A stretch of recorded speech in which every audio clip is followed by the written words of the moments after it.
Hey everyone, it's the end of the year and it's time for me to look back on one of the coolest 5 trips I took this year with my Ember RV. Let's go.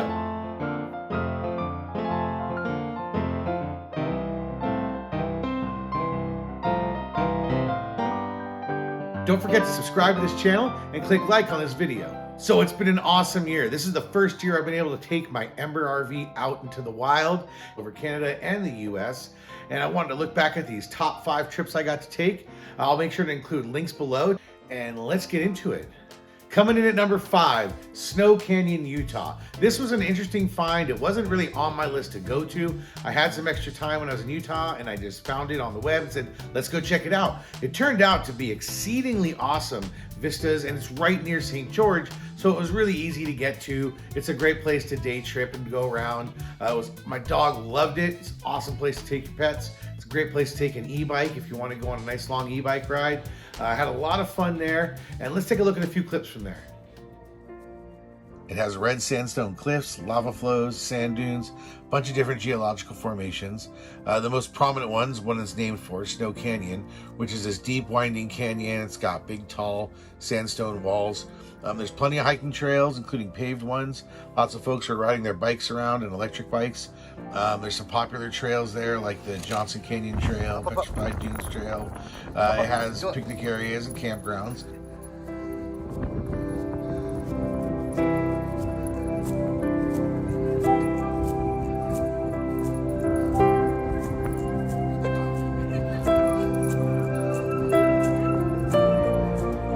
Now with Snow Canyon, Utah, don't miss it. Next on the list was Nahatlatch Provincial Park here in British Columbia. It was not only a really awesome spot that I found right next to the water, but it was also a really epic 4-wheel drive adventure I got to go on. And the bittersweet reason this makes the list at number 4 is, unfortunately, after I left, there was a major wildfire through the area.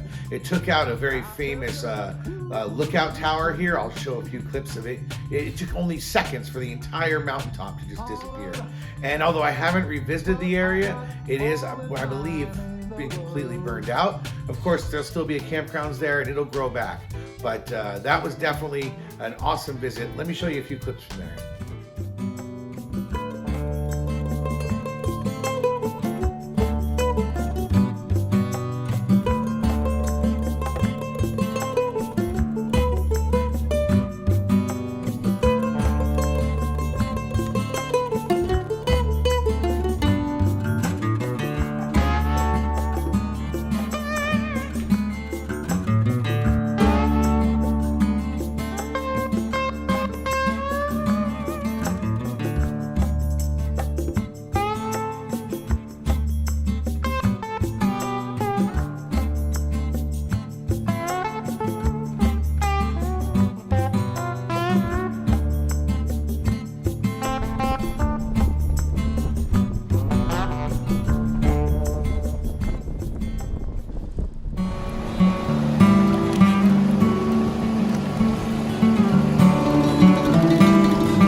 So here we are, I'm at Grizzly Falls here in British Columbia.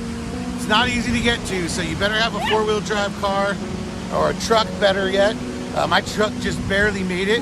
I had to gauge the lockers to get out of a few spots. So it's definitely sort of like the upper limits of what I like to do. But I had a good friend of mine with me, Sia, and his wife. So we had a, when you have someone with you, it's a little easier to do it. So here we are. Was it worth it? Yeah, it was worth it. I'm still working on the truck because there's a few things that got bent underneath that I'm trying to unbend after taking it on that road. Number 3 was Sand Hollow down in Utah, just outside Hurricane, Utah, was Sand Hollow, and it was on my list for a bunch of reasons. It's on here for number 3. I went to the Matt's Off-Road Record Games while I was there. I got to go on Tokerville Falls Road, which is like an official badge trail a lot of people go on, and I was able to take my F-150 up there. That was an exceptionally awesome trip and an exceptionally awesome location. I recommend you go there, even if you don't go off-roading. Definitely a good place to visit. My dog got a few extra thrills too. Let's take a look at this clip.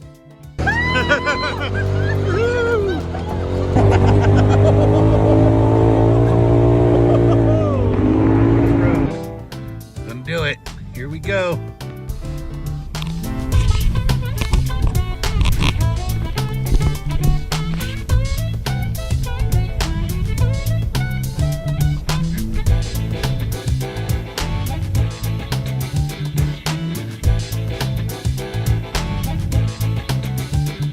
Next challenge. All around, but I got all the time in the world. So this one was definitely on my bucket list here. This is Tokerville Falls down here in the hurricane area. Just drove across the falls here and played with the drone a little bit. I only crashed it a little bit this time. A little bit of a traffic jam getting across the water there.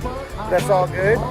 So I made it. It was a little rough, I got to admit, but I took it really slow. I aired down to 35 pounds across the tires, and you know, you just take it slow.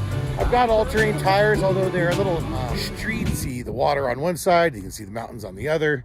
All the encroaching suburbia. The funny thing about You can see if it's there, cell phone, and they're gonna claim it. I'm trying to see if it comes through. Hey bud, you started a YouTube channel because of you, man. Oh yeah? You made it look so easy. Not so easy. Anyway, good job, dude. I really enjoyed watching your growth. Your growth channel. Well done. Appreciate it. Number 2, Valley of the Gods. This is right near Monument Valley in northern Utah-Arizona border.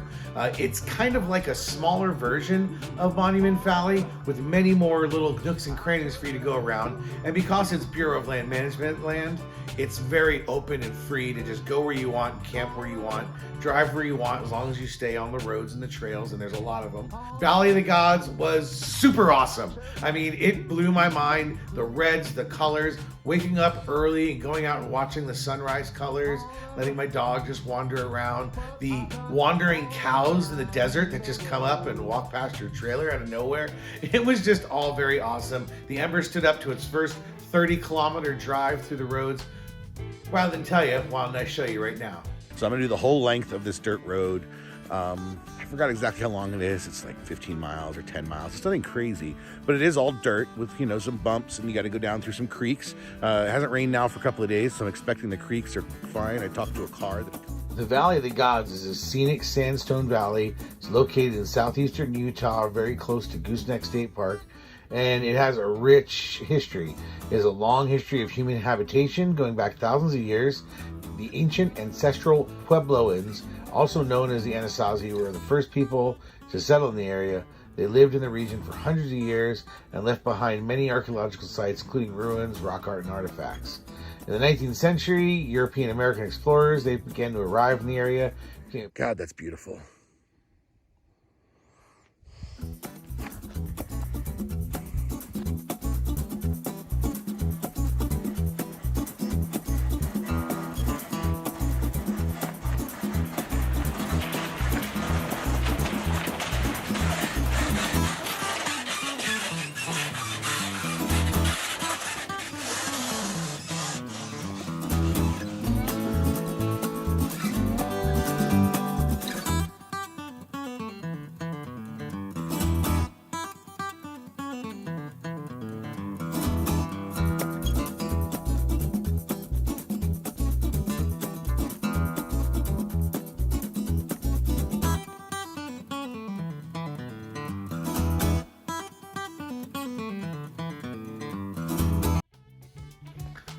And before we get to number 1, I want to give one honorable mention to the Carrizo Plain in Central California.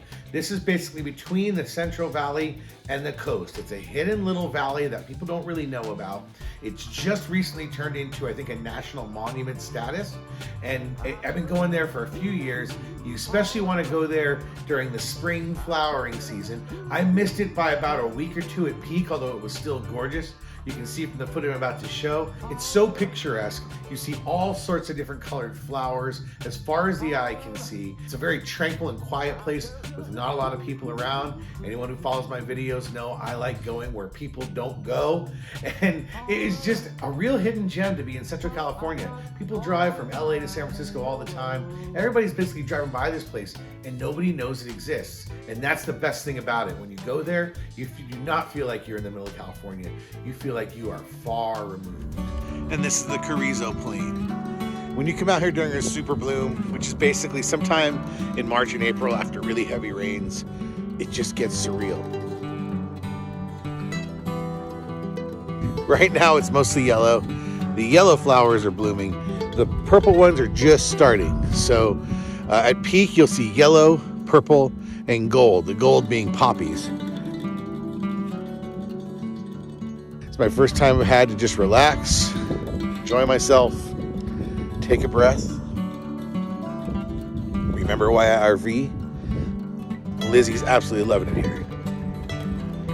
Want your ball? You want your ball?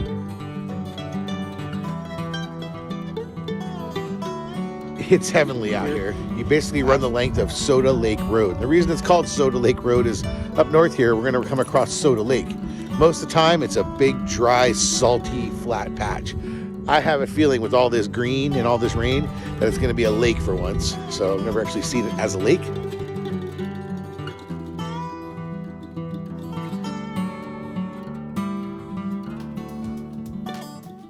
And here we go. Number one, the place that most blew my mind, Gooseneck State Park. Not only did I go to Gooseneck State Park in Utah and stay there for a couple of days, this place has the vistas and the drops that just break your mind when you go and look at this view. And not only did I go out there, but then I went all the way out to the farthest end of the spit, pretty much as far as you want to drive before you're driving over boulders. And I went out there and there was nobody. I had left people a good quarter mile, half mile behind, and it was just me, Lizzie, and these cliffs that dropped thousands and thousands of feet. I'm going to show a few clips here. It was really spooky at night because it's specifically a dark night place. I didn't have any lights on outside my RV because they wanted to be a stargazing campsite. They asked everyone to keep their lights off.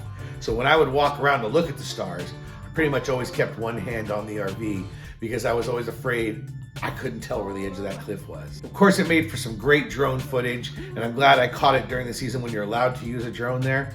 I recommend this for whether you're a camper or you're an RVer. This is a place you at least need to drive by. Even if you don't camp there, it's just such a gorgeous spot. As you take in the panoramic views from this video, you can start to see how the San Juan River winds through the rocky terrain. And it carves out this really incredible gooseneck shaped canyon, which is why they call it that. So when you look from above, right, it's really windy and very, very deep.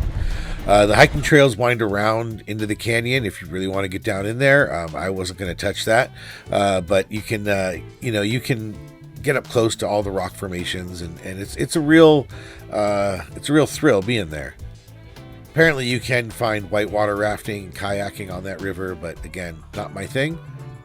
Obviously, camping's available in the park. It only costs $10. You can go perched up on the canyon edge as much as you really want. Some people don't like it because it can get windy. As the sun sets over the park, the colors of the rocks and the sky transform into this really stunning display of like oranges, pinks, reds, purples, and it's really magical and unforgettable experience. Now, admittedly, for 2023, I had planned on doing even more stops. But again, life throws you a few curveballs sometimes, and you can only go on so many RV trips. I think I probably did at least, 7 weeks on the road this year, maybe 8 weeks of traveling. That's pretty good. I'll take it. But next year, you're going to see even more. I wish everyone a happy holiday, a great new year. If you're not following my channel, please click subscribe because I got a whole lot more things coming in 2024. So again, happy holidays. I hope everyone gets to do what they want this holiday. Spend some time with family or spend some time alone. It's a great time to reach out if you're feeling a little sad or depressed this holiday season. So make sure if you see someone who's being a little quiet, make sure they're doing okay. Start planning for 2024. We all got a lot of RV trips coming up, and now's the time to start planning. And of course, get busy living. Just a reminder, click like on this video. It really helps me out through the list of places I went. Nope. I'm not looking. It's all right. 2023 trips. And nope. Well, it was a real exceptional. I keep saying exceptional. Gotta think of another word. I gotta think of another word. Cool. And let's get on with the next year. Let's get it over with. Let's just get this fucking year over with. It's going down. Woo!